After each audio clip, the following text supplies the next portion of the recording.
Hello hi दोस्तों, study with अभिषेक 01 में आपका स्वागत है। आई होप कि आप लोग अपने सीटेट की तैयारी अच्छे से कर रहे होंगे। तो दोस्तों, आज का हमारा टॉपिक होने वाला है अपठित गद्यांश और काव्यांश। ठीक है दोस्तों, लोग जो है गठित अव्यांश और पद्यांश में जो है गलती कर देते हैं। तो इसे करने का आज हम लोग दोस्तों दो बेस्ट तरीका जानेंगे कि अपठित गद्यांश और पद्यांश को कैसे किया जाता है। ठीक है ना दोस्तों, अगर यह आप लोग जो है तरीका अपना लेते हैं तो आपका 30 नंबर जो है ज़रूर आएगा। ठीक है ना, 30 में से 30 नंबर पक्का है कि आपका आएगा। ठीक है दोस्तों, तो आइए दोस्तों चलिए वीडियो को स्टार्ट करते हैं। अगर दोस्तों वीडियो आपको अच्छा लगेगा तो वीडियो को एक लाइक और सब्सक्राइब जरूर करिएगा। ठीक है, तो चलिए दोस्तों स्टार्ट करते हैं। तो दोस्तों 30 नंबर जो होता है आपका, ठीक है ना, वह कैसे होता है। तो दोस्तों कैसे होने का मतलब कि कहाँ कहाँ से 30 नंबर। तो जैसे दोस्तों आप लोग लैंग्वेज 1 लेते हैं, ठीक, और लैंग्वेज 2 लेते हैं। ठीक, कोई लैंग्वेज मान लीजिए हिंदी ले लिया, ठीक है ना, दूसरा संस्कृत ले लिया। ठीक है, तो आपका 15 जो है कि 15 नंबर आपका कंटेंट होता है, 15 नंबर इसमें भी कंटेंट होता है, 15 नंबर पेडोलॉजी। ठीक है ना, तो दोस्तों जो 15 नंबर आपका कंटेंट होता है, ठीक है, उसमें से दोस्तों एक तो गद्यांश आता है, ठीक, एक पद्यांश आता है। ठीक, ये 15 नंबर का, ठीक है ना। और दोस्तों संस्कृत में भी ये जो है कि गद्यांश आता है और प्लस पद्यांश आता है 15 नंबर। ठीक है ना, आपको दो पैराग्राफ मिलेंगे, इसमें 15 नंबर का, इसमें भी 15 नंबर का। तो दोनों मिलाकर दोस्तों यही हो जाता है 30 नंबर। ठीक है ना, तो आज के वीडियो में आप लोग गद्यांश और पद्यांश को जान जाएंगे किस तरीके से करते हैं।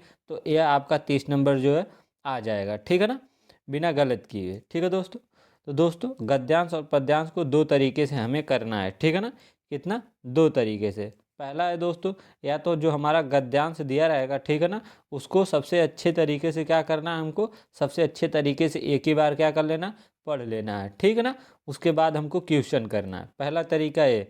दूसरा तरीका ये अपनाना है दोस्तों, या तो क्वेश्चन दिया रहेगा, क्वेश्चन को पढ़ेंगे और डायरेक्ट जो है गद्यांश में से हम क्या करेंगे, उत्तर ढूंढेंगे। ठीक, ये हुआ दो तरीका। तो हम दोस्तों जो है कि अपनाने वाले हैं पहला तरीका। पहले हम लोग क्या करेंगे, गद्यांश को अच्छे तरीके से पढ़ेंगे, उसके बाद जो है क्वेश्चन करेंगे, क्वेश्चन में से डायरेक्ट ढूंढ कर कर लेंगे। ठीक है ना, क्यों, क्योंकि अगर एक बार हम गद्यांश पढ़ लेंगे तो हमें पता रहेगा कि इसका कहाँ दिया हुआ है। ठीक, तो और दोस्तों जब भी आप गद्यांश पढ़िएगा, ठीक है ना, गद्यांश पढ़ने के बाद आप जो क्वेश्चन करिएगा, जहाँ आंसर मिल जाए तो वहाँ जो है कि अंडरलाइन कर लीजिएगा।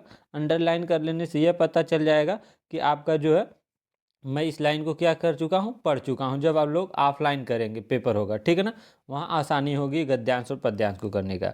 तो दोस्तों यही था जो कि गद्यांश और पद्यांश करने का सबसे बेस्ट तरीका।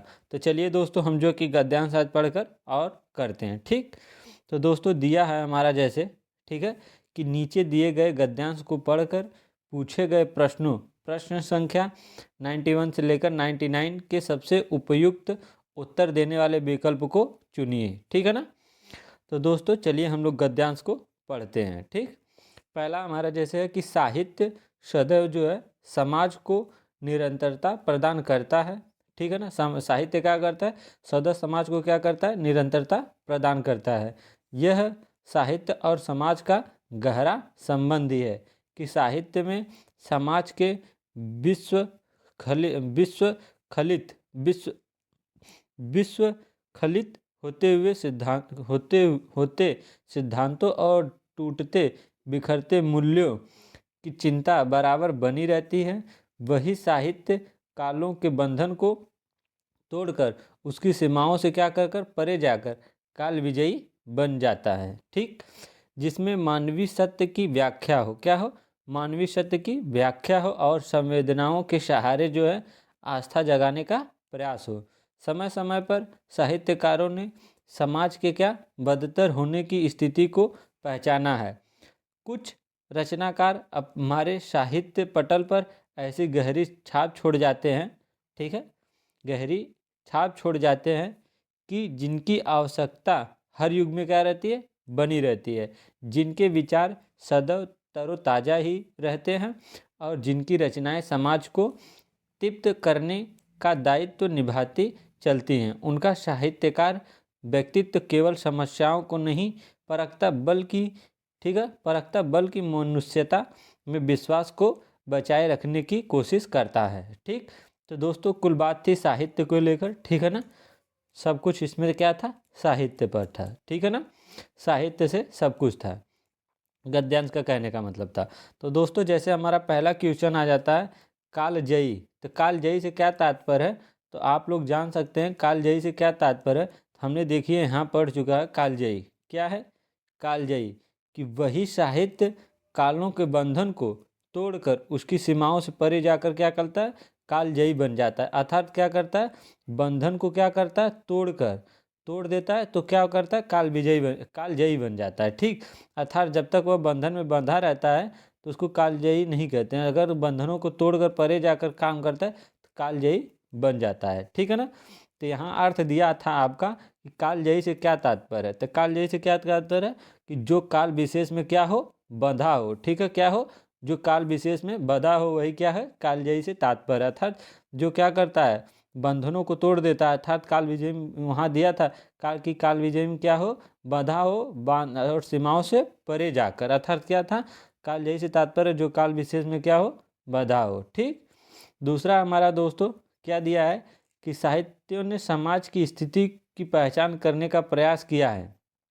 ठीक, साहित्यकार ने समाज की किस स्थिति की पहचान करने का प्रयास किया है। ठीक, तो आप देख सकते हैं दोस्तों इसमें, ठीक है, दिया है आपका यहाँ पर, यहाँ दिया है कि समय समय पर साहित्यकारों ने समाज के क्या होने के, बदतर होने की स्थिति को पहचाना है। ठीक, तो दोस्तों आप इसका क्वेश्चन लगा सकते हैं कि साहित्यकारों ने समाज की स्थिति को पहचान करने का प्रयास किस स्थिति को प्रयास करने की किया है, तो क्या कि क्या के लिए, कि पतन की ओर जाता समाज, उन्नतशील समाज, बिखरता समाज, की विकास की ओर अग्रसर समाज।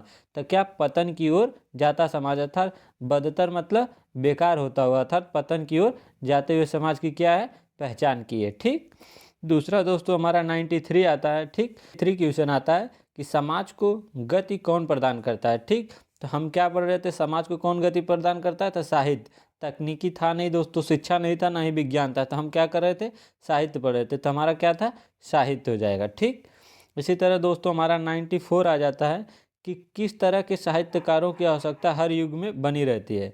जो समाज का मनोरंजन करते हैं, जो समाज का विकास करते हैं, जो समाज को जो समाज को नैतिक बनाते हैं, जो समाज को जागरूक करते हैं।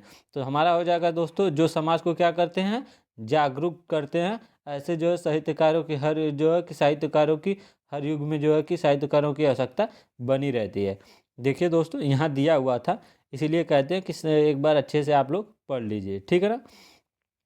देखिए यहाँ दिया हुआ कि कुछ साहित्यकारों हमारे समाज के पटल पर ऐसी गहरी छाप छोड़ जाते हैं कि जिनकी आवश्यकता हमारी क्या रहती है, हर युग में बनी रहती है। गहरी छाप छोड़ जाने का मतलब दोस्तों कि जो है आपका क्वेश्चन यहाँ दिया हुआ था 4, क्या करना, समाज को क्या करे, गहरी छाप छोड़ जाने का मतलब समाज को क्या करे, जागरूक करते जाएं। ठीक, इसी तरह दोस्तों हमारा 95 है। ठीक है, कि कौन सा साहित्य कालजयी साहित्य बन जाता है। ठीक है ना, कौन सा साहित्य बन जाता है, कौन सा बन जाता है दोस्तों, तो हमारा दूसरा हो जाएगा जो मानवीय सत्य की व्याख्या करे वही क्या कर सकता है, कालजयी से बन जाता है। ठीक, तो इसका भी आंसर देखिए दोस्तों आपके गद्यांश में दिया हुआ है, आप देख सकते हैं दोस्तों यहाँ पर। ठीक है, कि कालजयी बन जाता है जिसमें मानवीय सत्य की क्या हो, व्याख्या हो। ठीक है ना, क्या है, वह साहित्य कालों के बंधन को तोड़कर उसकी सीमाओं से परे जाकर कालजयी बन जाता है जिसमें क्या हो, मानवीय सत्य की व्याख्या हो। कालजयी से क्या तात्पर्य था, तो आपका पूछा हुआ था। ठीक है ना, आपका कालजयी जो है साहित्य से बन जाता है कब, जब वह क्या करता है, मानवीय सत्य की क्या करता हो, व्याख्या करता हो। ठीक, इसी तरह दोस्तों 96 हमारा आता है। ठीक है, कि विश्वास शब्द का अर्थ क्या होता है। विश्वास शब्द का अर्थ क्या होता है दोस्तों, क्या हो, जो विश्व से संबंधित नियम, तत्व विज्ञान संबंधित निश्चित धारणा या समय। तो विश्व हमारा जो है विश्वास का अर्थ होता है दोस्तों दोस्तों जो निश्चित क्या हो, धारणा हो। ठीक है ना, क्या हो, निश्चित धारणा हो। ठीक है ना दोस्तों, इसी तरह आ जाता है हमारा 97। ठीक है, हमारा 97 है कि समाज के बदतर होने की स्थिति वाक्य में रेखांकित शब्द का अर्थ बताइए, मतलब बदतर, ठीक है ना, बदतर पूछा है, बदतर, बदतर का अर्थ क्या होता है? बेईमानी, अत्यधिक बुरा, दुराचारी की अभिमानी। तो अत्यधिक क्या हो दोस्तों? बुरा, क्या होना? अत्यधिक बुरा, ठीक है ना। इसी तरह दोस्तों हमारा 98 आता है, ठीक है, हमारा 98 है कि गद्यांश के अनुसार साहित्य में किस तरह की चिंता झलकती है। तो किस तरह की चिंता झलकती है दोस्तों? कि मूल्यों की बिखरने की। कैसे? मूल्यों की बिखरने की, ठीक है। 9 क्वेश्चन है कि विश्व खलित में प्रत्यय है, ठीक है, विश्व खलित में प्रत्यय है।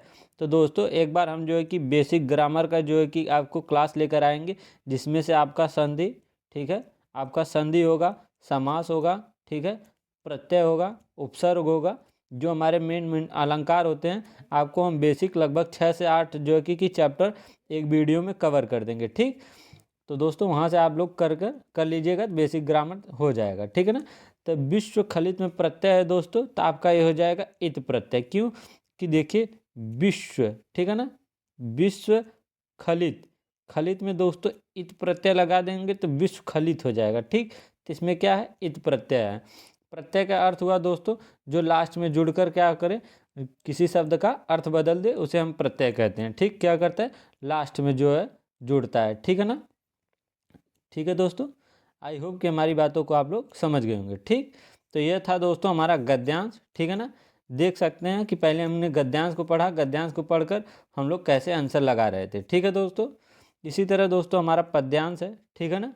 पद्यांश को भी आप लोग पढ़कर ऐसे लगा सकते हैं, जैसे है दोस्तों कि देव साव साव शान का समय है, मेघमय आसमान से उतर रही है, वह संध्या सुंदरी परी सी, धीरे धीरे धीरे धीरे, तिमिरांचल में चंचलता का नहीं कहीं आभास, मधुर मधुर है दोनों उसके उसके उसके अधर, किंतु जरा गंभीर नहीं उनमें हास विलास, हंसता है जो केवल एक तारा, ठीक है, गूथा हुआ उन घुंघराले काले काले बालों से, हृदय राज की रानी का वह करता है अभिषेक, ठीक है दोस्तों। एक बार दोस्तों हमने पद्यांश को पढ़ लिया, अब आ जाते हैं हम लोग क्वेश्चन पर, ठीक। तो आपके दिया हृदय हृदय हृदय राज की रानी किसके लिए प्रयुक्त हुआ? तो हृदय राज रानी किसके लिए प्रयुक्त हुआ दोस्तों? इसमें दोस्तों मेघ तिमिर संध्या, तो इसके लिए किसके लिए प्रयोग हुआ? संध्या के लिए, ठीक है ना। आप देख सकते हैं दोस्तों क्या है यह कि कुधा घुंघराले काले काले बालों से हृदय राज की रानी वह करता है, ठीक है ना, हंसता है। तो ये किसके लिए प्रयोग हुआ? तो संध्या के लिए, ठीक है ना दोस्तों। इसी तरह दोस्तों क्या दिया है कि पद्यांश में किसका चित्रण हुआ है? तो पद्यांश में किसका चित्रण हुआ? तो प्रकृति का, क्योंकि दोस्तों मेघ बादल आ रहे थे, तो किसका है? प्रकृति का चित्रण हुआ है, ठीक।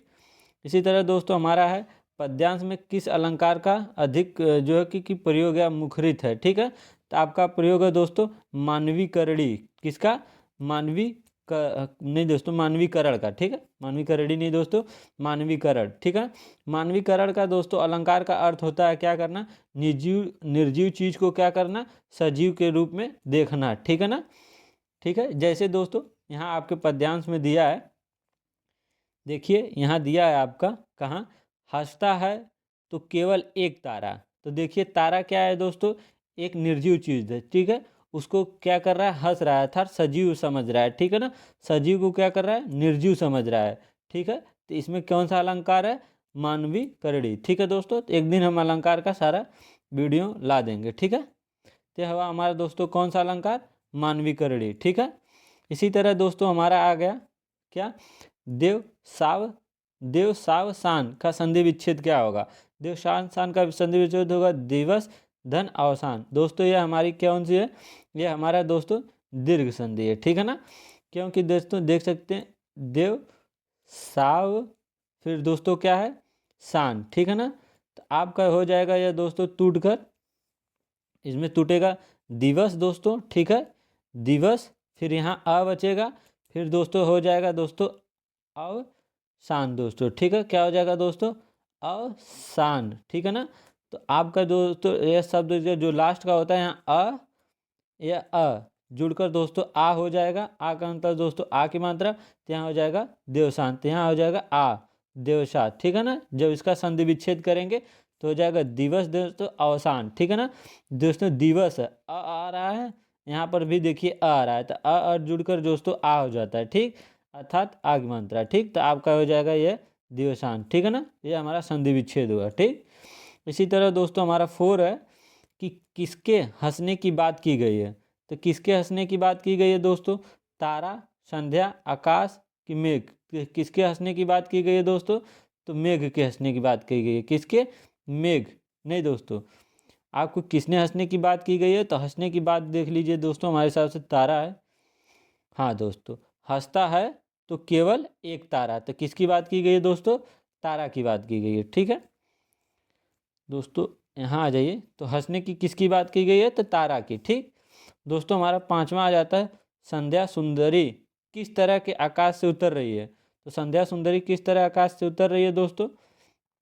तो आप दोस्तों एक बार पद्यांश को आकर दोबारा पढ़ सकते हैं, कै उतर रही है, ठीक है। संध्या सुंदरी परी से धीरे धीरे, कैसे? मेघ, मेघमय आसमान से उतर रही है, देवशान का समय है, संध्या व सुंदरी परी धीरे धीरे। अर्थात दोस्तों क्या है? बादल जो है उतर रहा है, ठीक है ना। तो दोस्तों आपका हो जाएगा, संध्या सुंदरी किस तरह आकाश से उतर रही है?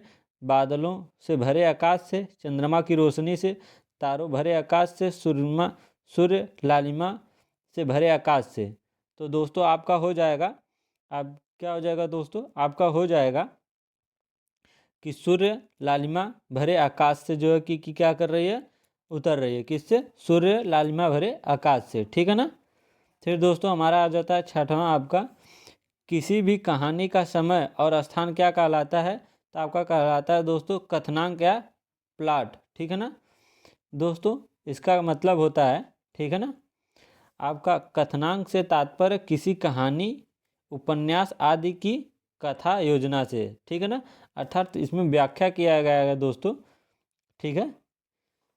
कथनांक जो है किसी भी कहानी, उपन्यास, खंडकाव्य, नाटक, लोक कथा आदि का वह तत्व होता है जिसके इर्द गिर्द पूरे कहानी, उपन्यास आदि का क्या हो? घटना क्रम रचा हो, ठीक है ना।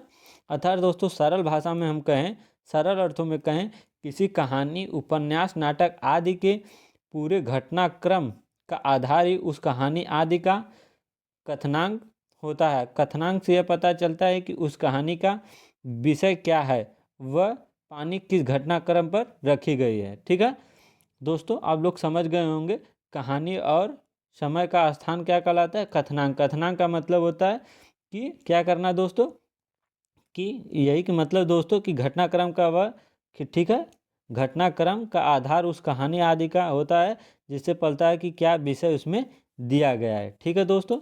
अब आई दोस्तों कि आप लोगों को यह समझ में नहीं आ रहा होगा कि संध्या सुंदरी किस तरह आकाश से उतर रही है। तो हमने कहा कि सूर्य की लालिमा भरे आकाश से। तो आप यहाँ दोस्तों देख सकते हैं, दिया है कि देव शान का समय अर्थात सुबह का क्या है दोस्तों? देव मतलब, ये मतलब सुबह का समय है, मेघमय आसमान से उतर रही है, अर्थात वह संध्या से परी, अर्थात सुबह के समय मतलब सूर्य की सुबह दोस्तों क्या होता है? लालिमा होता है ना दोस्तों। तो उससे क्या आ रही है?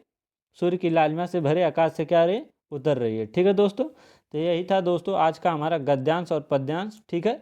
आप लोग समझ गए होंगे कि गद्यांश और पद्यांश को हम लोग कैसे करते हैं, ठीक है दोस्तों। आई होप कि दोस्तों यह वीडियो आपको अच्छा लगा हो। अगर दोस्तों यह वीडियो आपको अच्छा लगा हो तो वीडियो को एक लाइक और सब्सक्राइब करना ना भूलें। मिलते हैं दोस्तों नए टॉपिक के साथ नए वीडियो में, तब तक जय हिंद, वंदे मातरम।